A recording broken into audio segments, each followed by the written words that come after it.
Hello, I'm Professor Congleton, and this is Moral Foundations of Capitalism, Econ 411 at West Virginia University. Today I'm just going to record a kind of short mini lecture that gives you an introduction to the class. We'll be having a Zoom meeting for the very first class, and that class will be a little bit longer, cover more stuff, and allow you to ask questions. So first, what is Moral Foundations of Capitalism? There are a couple ways you could teach this course. Some people teach it as a course about why markets are moral. That is, they talk about the voluntary nature of markets, their efficiency, and things of that sort. What I do in this course is different. What I do is actually look for moral foundations of market-based or commercial-based societies.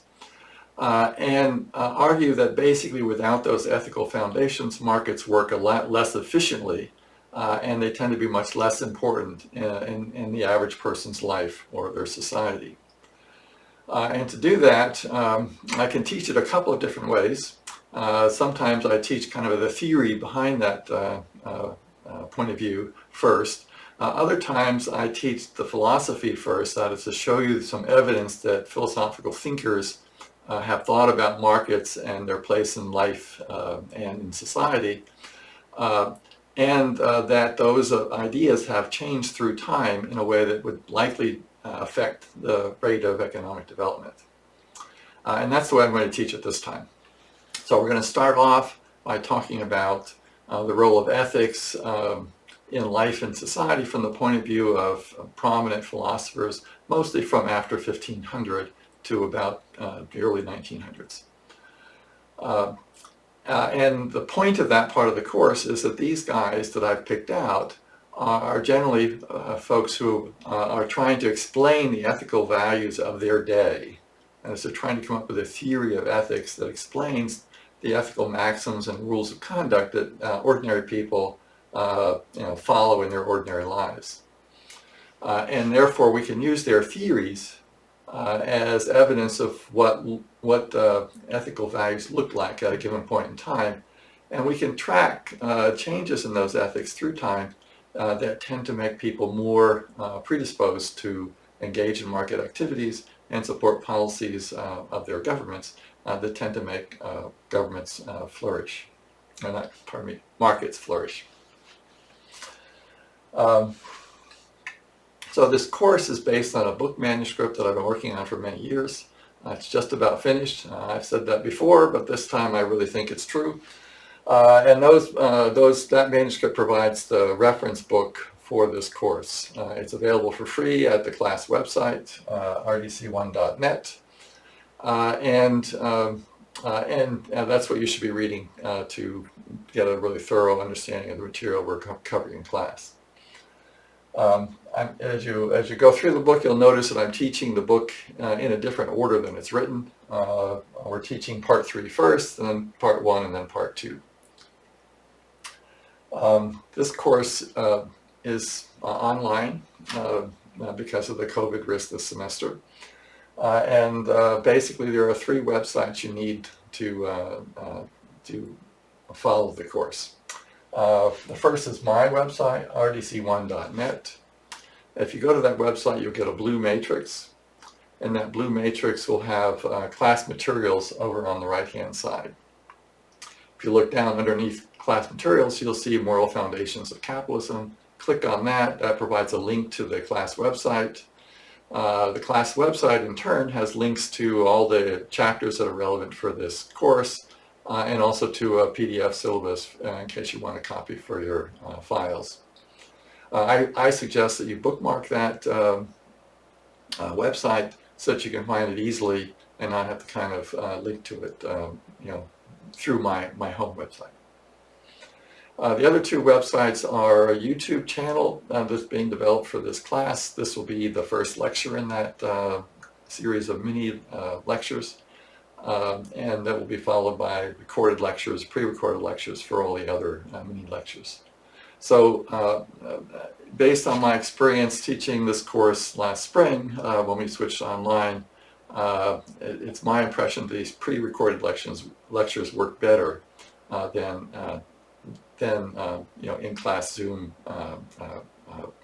discussions, mostly because students typically don't ask questions. They have their screens blacked out. And I can't kind of redo a lecture when I think it's not been done as well as it should be. Nonetheless, we'll be having some Zoom classes. These will be more or less Q&A type classes right before exams, and the exams themselves will be run as a Zoom class, so we can deal with questions that might turn up during the exam.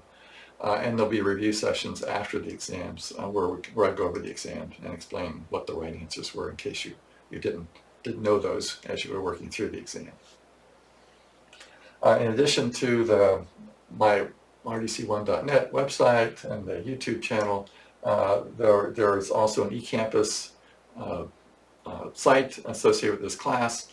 And that site will have backups of all the materials that are on my website.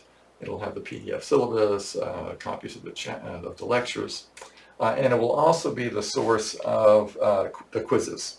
So the quizzes are all designed, or will be designed, so that you can take them at your leisure.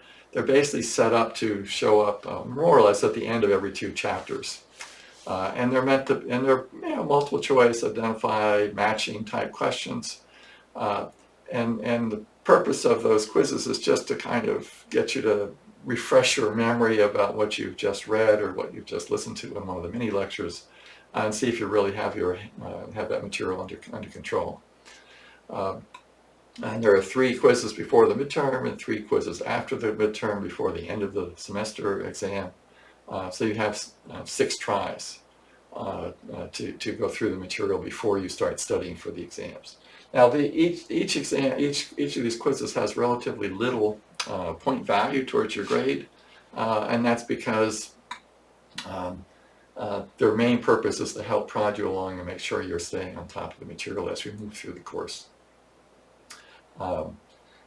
Right before the exams, there will be study guides that you can kind of go over. The study guides that you'll see on the website right now were designed for the in-class version of this course.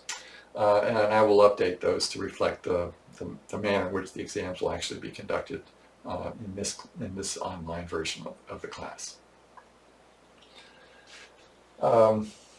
Quizzes are not up yet. They'll be developed during the semester. They'll be available to you online before you get through that section of material. So the first 3 quizzes will be up and running in about a week or 2. At the end of the course, instead of a final exam, you'll write a term paper. The term paper is designed to allow each of you to kind of put ideas together and write a fairly detailed paper, either that examines some aspects of ethics and economic development, or which kind of looks at some philosopher or a couple of philosophers and compare and contrast their thoughts.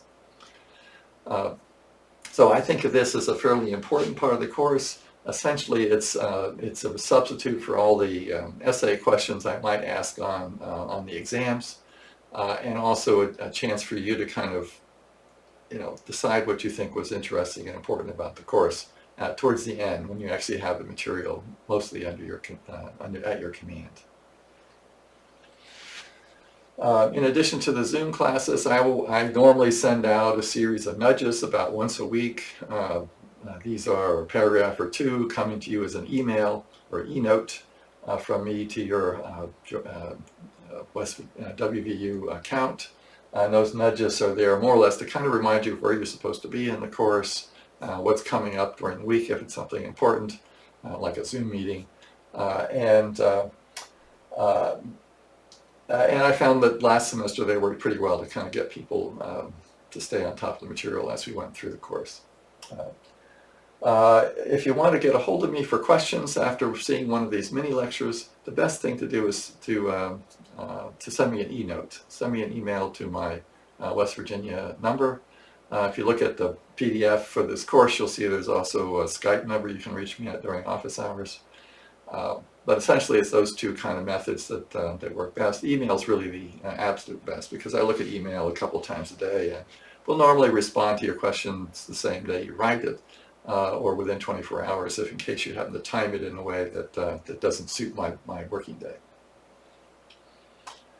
So I think you'll, for people who have a little bit of interest in philosophy and or have an interest in the way markets function as a kind of important element of society, will find this course to be quite interesting. It's novel. There's no other course like this at WVU. And I think it's a kind of an important course because it gives you a richer, deeper perspective on how markets actually operate. Most of the models that you see in textbooks that you've learned here at WVU, they take for granted that certain institutions are in place, that certain ideas are in the heads of people who are engaged in market activities. And without those institutions and without those ideas, markets would work much less efficiently than indicated by those textbook treatments. So I hope you enjoy the course, and I look forward to seeing you in the live version of this introductory lecture next week. Thank you, and I'll talk to you later. Bye.